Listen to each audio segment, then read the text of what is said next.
د پاکستان په شمول ټوله نړۍ کې نن د کتابونو نړیواله ورځ مانځلې شوې ده. دغه ورځ مانځلو مقصد ځوان کول کتابونو طرف ته راغب کول دي. تفصیل د شیراز احمد شیرازي په دې راپورټ کې.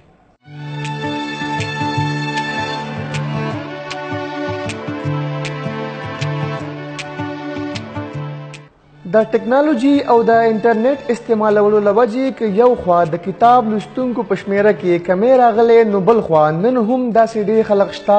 چې کتابونه یې خپله اساسه ګڼلې او باقاعده کتابونه لولي او جمع کوي. د کتابونو نړیواله ورځ مانځلو آغاز کال 1414 نه په سپین کې شوی و، چېرته چې هر کال په 23 اپریل سړي خپلو زنانو او جنکو ته د ګلاب ګل ورکولو سره سم د مشهور ناولو برخې، د شیکسپیر د ډرامو او د نورو لیکوالانو د کتابونو نه هم څه برخې وړاندې کولې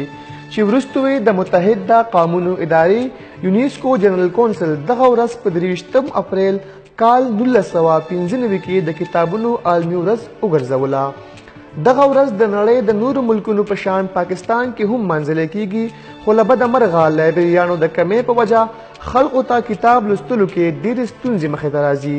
ماهرین وایي چې کتاب پاکستان کې ګڼ شمېر خلکو لپاره د معلوماتو او د علم حاصلولو ذریعه ده او لایبرري د ملک په ترقۍ کې اهم کردار ادا کوي،